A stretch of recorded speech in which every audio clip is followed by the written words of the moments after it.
Hey guys, this is Camry15. I'm back at it with another video for you guys, and this is another One Piece anime episode review. Sorry for getting this video out later than what it should have been, but yeah. I'm here to talk One Piece because it was a pretty good episode of One Piece. We get some more backstory of Kawamatsu after the events of Hiyori leaving him and what he did until he really got captured and put in Udon prison, as well as we get, Zoro Zoro getting a new sword, and who Gukumaru really is. Anyways, this is One Piece anime episode 954. So let's get off to the review. And essentially, we all know Gukumaru, he ran away from Kawamatsu and the others, and Zoro's like running, after him and stuff like that. And eventually he moves this snow out of the way, and then eventually ends up, diving in the snow or something like that. Zoro's like, where the hell did he go and stuff like that. Now, more beast pirates, more of Kaido's crew eventually tries to attack Kawamatsu and Hiyori, but Kawamatsu takes care of them pretty easily and stuff like that. Now, Kawamatsu and Hiyori actually go over to I put in my nose retreat, but they go into the area that they were going to head to, so the beast pirates going to come back and find them and stuff like that. Now, Kawamatsu actually brings up to Hiyori, like, do you know about Ringo's tradition of the eternal graves?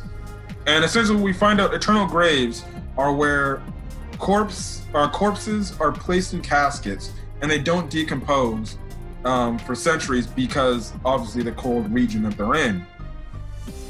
Stuff like that. We also find another new information, the fact that people in Ringo at birth are given swords and are stuck with that sword essentially, for the entire part of their life. And until they really die, that sword essentially marks their grave, or is a grave marker, or a way to honor them, essentially like that. Now, this is when we get into the backstory.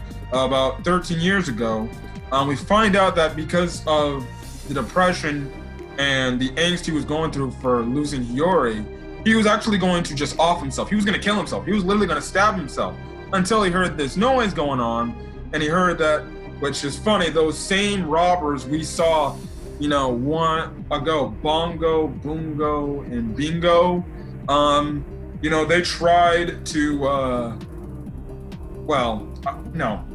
those guys were later. These robbers, they're beast pirates. These beast pirates. Kawamatsu sees this wolf, protecting the sword, the graves, from these beast pirates who are trying to take him and stuff like that. So, he finds out, he sees that the wolf is called Onimaru, which he's a race called the Koma Fox, and he's a companion of Shimotsuki Ushimaru, who was the daimyo of the Ringo region. Essentially, he's protecting the graves because that's where his master's sword is at and stuff like that. Now, after some time, you see that he obviously hurt and beat up from what the beast pirates did. So Kawamatsu kind of wraps him up and kind of takes him in and makes sure he protects him and stuff like that. Now, sooner or later, Onimaru gets up, and then he sees that Kawamatsu is digging out the swords to graves. And this is a pretty emotional scene because Kawamatsu's he's listening on the reasons why he's doing this and stuff like that. And just brings up the fact that, listen, I'm getting these swords ready because, there's going to be a great battle to essentially save the country and stuff like that. And you have to trust me, Onimaru, to do this. And eventually Onimaru, and at this point, Kawamatsu's kind of at his wit's end. He lost Yuri. He doesn't know if he can do this stuff. And he honestly thinks he's just, an utter weakling and stuff like that. And then all of a sudden you have Onimaru eventually understand what he's doing. And then eventually you see time pass on as he's doing the same thing, pulling out the swords to the graves to help Kawamatsu prepare for this great war and stuff like that.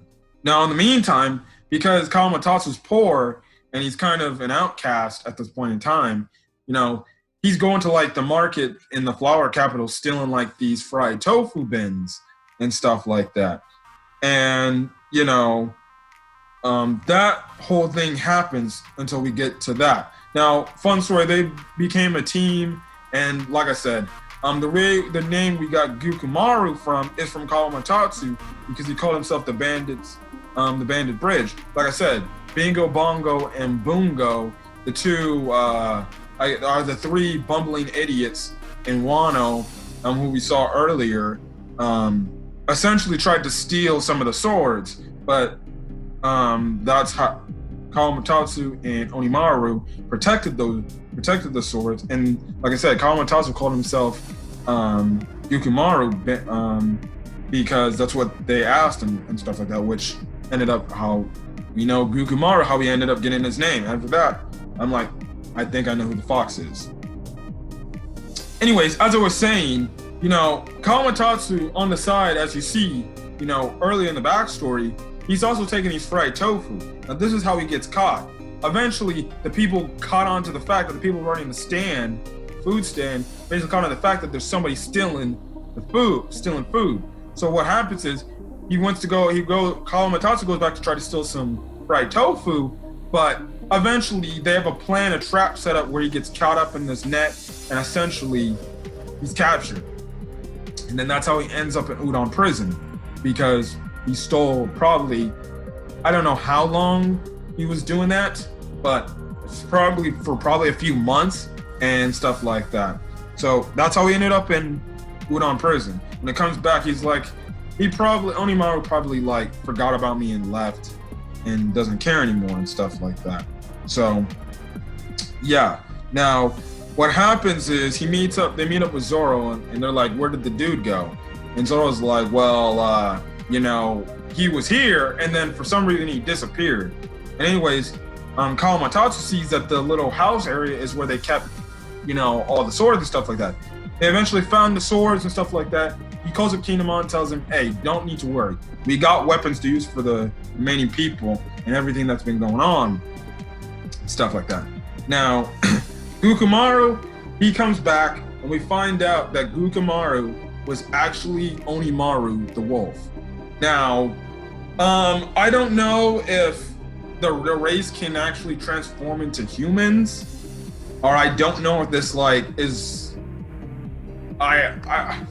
I don't know, some sort of devil fruit, but at the same time, it's weird. I don't know.